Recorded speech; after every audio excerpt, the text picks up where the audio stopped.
Welcome to my YouTube channel. आज मैं आपको क्लास 6 के लिए मज़मून लिखने का तरीका सिखाऊंगी ताकि एग्ज़ाम में किसी भी टॉपिक से रिलेटेड कोई भी मज़मून आए सभी बच्चे आसानी से लिख सकें। तो सभी बच्चों के लिए किसी भी मज़मून को लिखने के लिए 3 सवालों का जवाब देना ज़रूरी है, क्या, क्यों और कैसे। यानी कि फर्स्ट पैराग्राफ के अंदर सबसे पहले जो भी टॉपिक दिया जाता है उसका इंट्रोडक्शन देते हैं, यानी कि क्या वाले सवालों का जवाब। फिर सेकेंड पैराग्राफ को नफ्से मज़मून कहते हैं, जिसमें क्यों वाले सवालों का जवाब देते हैं। और थर्ड पैराग्राफ को इख्तिताम या ख़ात्मा कहते हैं, जिसमें टॉपिक से रिलेटेड कोई भी एडवांटेज, डिसएडवांटेज या कोई बहुत अच्छी बात वगैरह वगैरह बातों को बयान करेंगे। तो यहाँ पर मैं आपको हमारे प्यारे नबी हज़रत मोहम्मद मुस्तफ़ा सल्लल्लाहु अलैहि वसल्लम पर आप क्लास 6 के लिए किस तरह से मज़मून लिखोगे इसको पढ़कर बताती हूँ। तो सबसे पहले इंट्रोडक्शन दिया जाएगा। अब से कोई 1450 साल पहले पैगंबर इस्लाम हज़रत मोहम्मद सल्लल्लाहु अलैहि वसल्लम की विलादत हुई, यानी कि पैदाइश हुई। आप सल्लल्लाहु अलैहि वसल्लम की पैदाइश से कुछ महीने पहले आपके वालिद अब्दुल्ला का इंतकाल हो गया। आपके दादा अब्दुल मुत्तलिब ने आपकी परवरिश की। जब आप 6 साल के हुए तो आपकी वालदा आमना का भी इंतकाल हो गया। 8 साल की उम्र होने पर दादा भी वफ़ात पा गए। फिर चाचा अबू तालिब ने आप सल्लल्लाहु अलैहि वसल्लम की सरपरस्ती की, यानी कि आपकी परवरिश की। बड़े होने पर आपने तिजारत की तरफ तवज्जो की, यानी कि तिजारत से रिलेटेड बिज़नेस किया। आप हर मामले में दयानतदारी, ईमानदारी और सच्चाई से काम लेते थे, यानी कि बहुत अच्छे नेक सीरत इंसान थे। इसलिए आपको अमीन और सादिक कहा जाता है। तो लोग अपनी अमानतें आपके पास रखवाते और झगड़ों के फैसले करवाते। अब सेकंड पैराग्राफ के अंदर क्यों वाले सवालों का जवाब लिखोगे।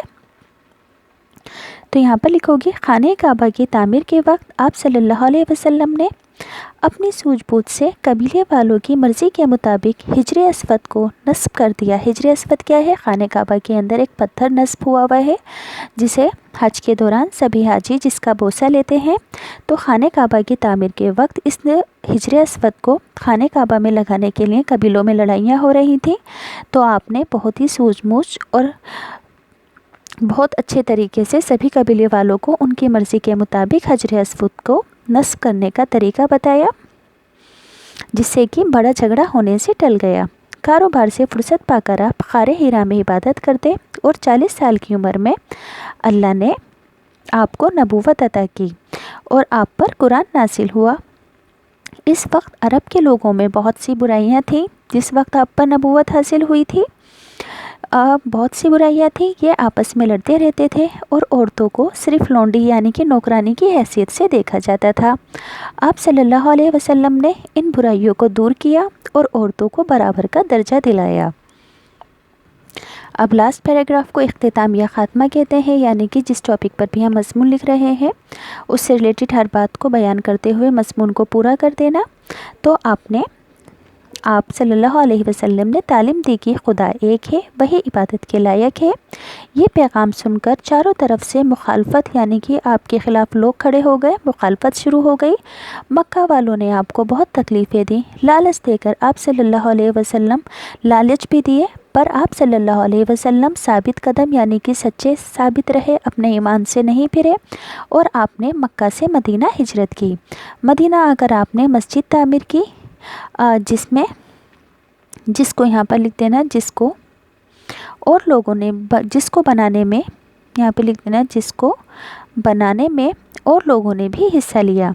आखिरकार आप फातेह मक्का बन गए और सारे अरब में इस्लाम फैल गया।